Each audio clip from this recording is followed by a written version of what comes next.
Gencatan senjata antara Hamas dan Israel seperti runtuh begitu saja.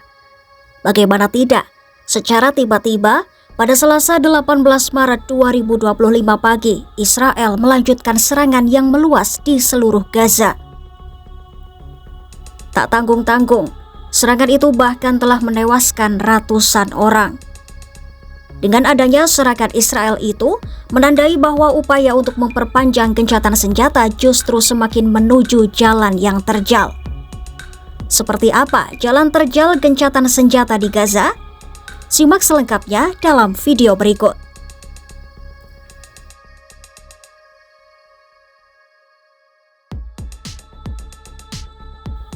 Fase pertama gencatan senjata antara Hamas dan Israel dimulai sejak 19 Januari 2025 dan mencapai tanggal kadaluarsanya pada 1 Maret 2025. Namun, usai gencatan senjata tahap pertama berakhir, Israel dan Hamas justru saling berselisih mengenai langkah gencatan senjata selanjutnya. Ya, minggu-minggu setelah gencatan senjata tahap pertama usai, dipenuhi dengan negosiasi yang alot. Para negosiator telah berusaha mencari jalan ke depan setelah fase pertama gencatan senjata sementara berakhir. Namun, upaya itu tak berjalan mulus begitu saja.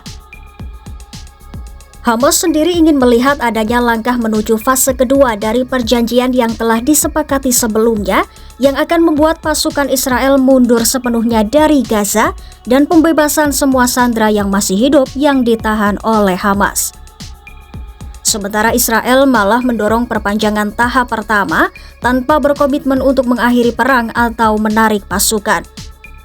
Sebelumnya, AS telah mengajukan proposal baru yang akan menjamin pembebasan sejumlah sandera hidup yang ditahan oleh Hamas dengan imbalan perpanjangan gencatan senjata selama 1 bulan.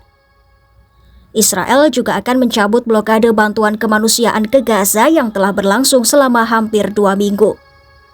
Hamas juga telah mengatakan mereka siap untuk membebaskan tentara Amerika Israel Eden Alexander dan 4 jenazah warga negara ganda yang disandra di Gaza. Namun, Israel malah menuduh bahwa Hamas telah menolak proposal yang diajukan oleh utusan AS untuk Timur Tengah Steve Witkoff. Menteri Pertahanan Israel Katz dan Perdana Menteri Benjamin Netanyahu juga turut menyalahkan penolakan Hamas untuk membebaskan para sandera sebagai pemicu dimulainya kembali pertempuran. Tak terima dengan tuduhan Israel, Hamas membalas bahwa Israel telah melanggar kesepakatan gencatan senjata dan menempatkan para tawanan di Gaza dalam resiko nasib yang tidak jelas. AS memang telah mencoba mengadvokasi proposal yang akan membebaskan beberapa tawanan dengan imbalan bantuan dan gencatan senjata yang diperpanjang selama 50 hari. Namun karena tidak ada jadwal kapan hal itu akan terjadi, proposal tersebut ditolak oleh Hamas. Para mediator termasuk Amerika Serikat, Qatar, dan Mesir telah terlibat dalam menegosiasikan langkah-langkah selanjutnya dalam perjanjian gencatan senjata yang akan melibatkan penghentian perang secara permanen. Namun, lagi-lagi mereka hanya membuat sedikit kemajuan, mengingat perbedaan pendapat yang mengakar di antara kedua belah pihak.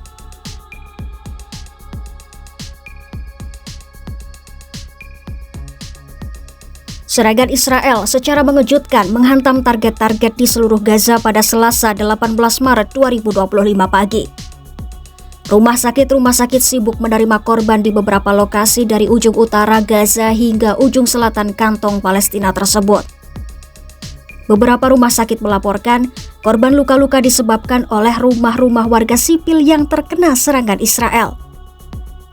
Duta Besar Israel Danny Danon menyebut Israel tidak akan menunjukkan belas kasihan selama para sandera masih berada di Gaza.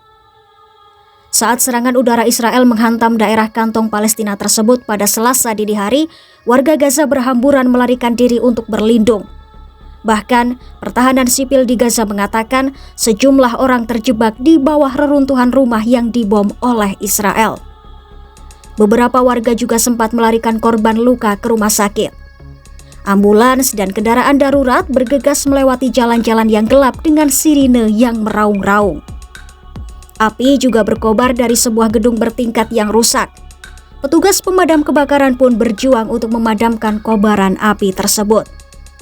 Bulan Sabit Merah Palestina telah mencatat 86 kematian dan 134 luka-luka, termasuk anak-anak di seluruh Gaza pada Selasa pagi.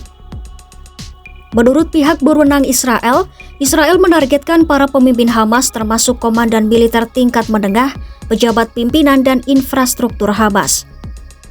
Bahkan serangan akan terus berlanjut selama diperlukan dan akan meluas di luar serangan udara. Sebelum Israel melancarkan operasi ke Gaza, Israel telah berkonsultasi dengan pemerintahan Trump.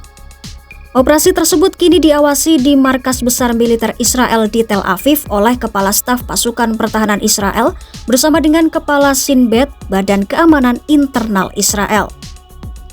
Israel telah melakukan gelombang serangan di Gaza yang telah menewaskan banyak orang. Serangan itu pun menimbulkan keraguan pada gencatan senjata yang rapuh ketika Perdana Menteri Israel Benjamin Netanyahu bersumpah untuk menggunakan peningkatan kekuatan militer terhadap Hamas. Ya, kini pembicaraan gencatan senjata antara Hamas dan Israel tampaknya masih terhenti di antara kedua belah pihak. Ini menjadi perkembangan terbaru upaya gencatan senjata di jalur Gaza. Bagaimana kelanjutan nasib gencatan senjata Gaza tersebut? Akankah terus menemui jalan terjal? Ikuti terus perkembangannya hanya di YouTube Kompas.com.